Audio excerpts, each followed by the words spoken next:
Welcome to Wisdom Trek with Gramps. I am Guthrie Chamberlain, and we are on day 2548 of our trek.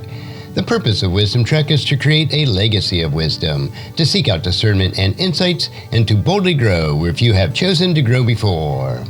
In today's Wisdom Nugget, we'll reflect on Psalm 42, specifically verses 1 through 4 from the New Living Translation.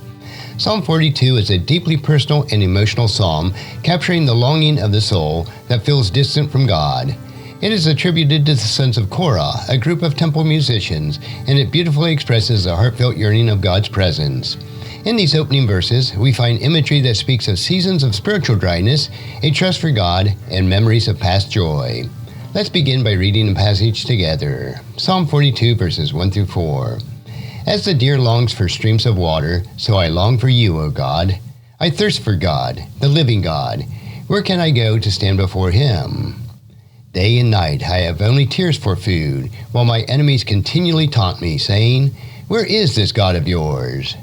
My heart is breaking as I remember how it used to be. I walked among the crowd of worshipers, leading great processions to the house of God, singing for joy and giving thanks amid the sound of great celebration. This psalm opens with a vivid but relatable image. As the deer longs for the streams of water, so I long for you, O God. I thirst for God, the living God. Where can I go and stand before him? This poetic metaphor captures the intensity of the psalmist's desire for God. Just as the deer in the dry and barren land desperately seeks out streams of water to quench its thirst, the psalmist yearns for the presence of God. This imagery for thirst is significant. Thirst is one of the most basic and urgent of all human needs. When you're truly thirsty, nothing else matters until that thirst is satisfied. The psalmist uses this comparison to convey a deep and spiritual longing.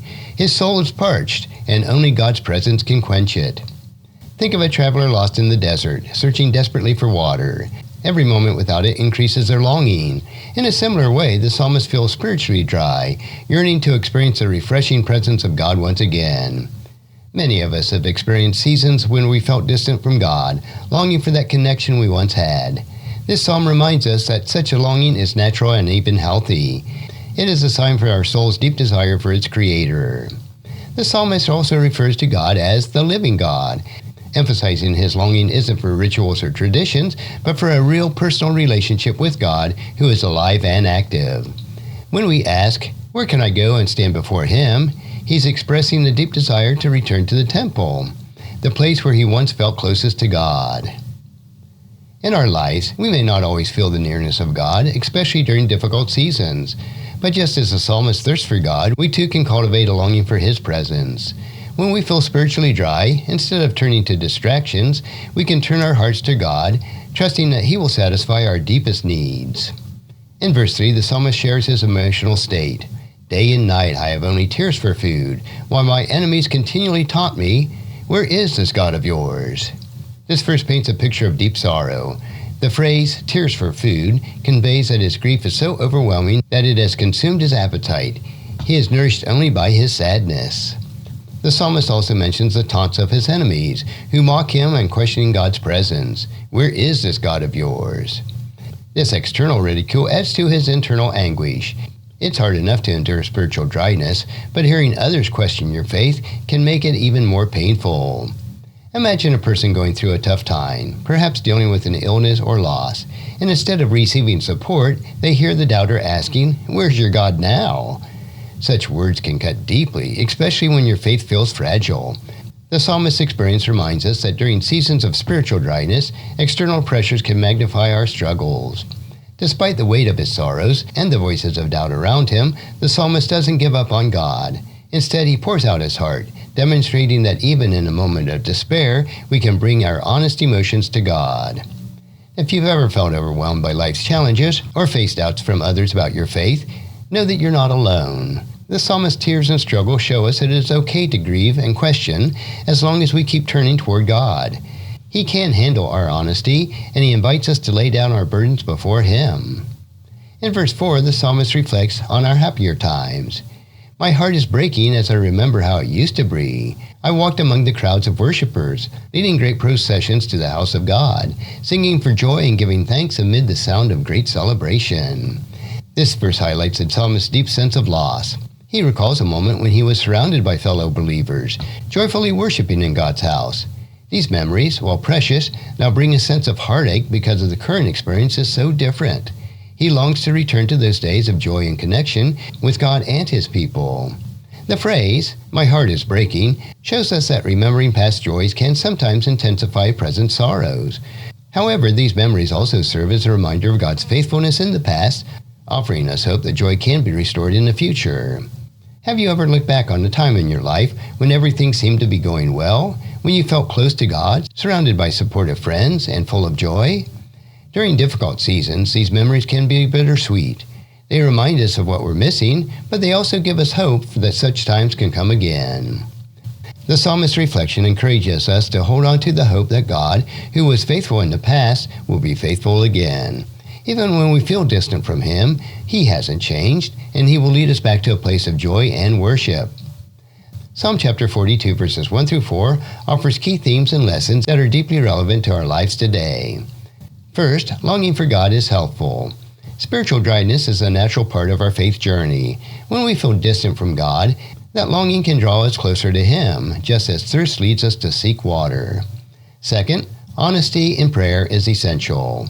The psalmist doesn't hide his sorrow or frustration. He brings his raw emotions to God, showing us that we, too, can be honest in our prayers, and God invites us to share our burdens with him. Third, memories can offer hope. Reflecting on past moments of joy can remind us of God's faithfulness and give us hope for the future. Even when we feel lost, we can trust that God will bring us back to a place of joy and worship. And fourth, faith perseveres through doubt. The taunt of the psalmist's enemies didn't drive him away from God. Instead, they pushed him to seek God more earnestly. In our own lives, we can choose to persevere in faith even when others question or mock our beliefs. How can we apply these truths to our daily lives? Well, here are a few practical steps. We need to cultivate a thirst for God. Set aside time daily to seek God through prayer, scripture, and worship. When you feel spiritually dry, don't give up. Keep seeking, knowing that he will satisfy your thirst. Next, be honest in your prayers. Don't be afraid to share your true feelings with God. Whether you're joyful or struggling, he cares for every detail of your life. From there, we need to reflect on God's faithfulness. When you face difficult seasons, take time to remember how God has worked in your life before. Let those memories strengthen your hope. And finally, surround yourself with encouragement. Seek out a community of believers who can support you in your faith journey. Together you can walk through both joyful and challenging seasons. As we reflect on Psalm 42, verses 1 through 4, we're reminded of our longing for God, even in seasons of spiritual dryness. It's a beautiful and natural part of our faith journey. Like the psalmist, we can bring our sorrows, questions, and memories to God, trusting that he will lead us back to joy. Thank you for joining me today on our Wisdom Trek. As you go about your week, I encourage you to seek God with all your heart, be honest in your prayers, and trust him in his faithfulness. Until the next time, may God's wisdom guide your steps, and may his peace fill your heart. And if you found this podcast insightful, please subscribe and leave us a review. Then encourage your friends and family to join us and come along with us tomorrow for another day of Wisdom Trek, creating a legacy. Thank you so much for allowing me to be your guide, your mentor, and most importantly, I am your friend as I serve you through the Wisdom Trek podcast and journal.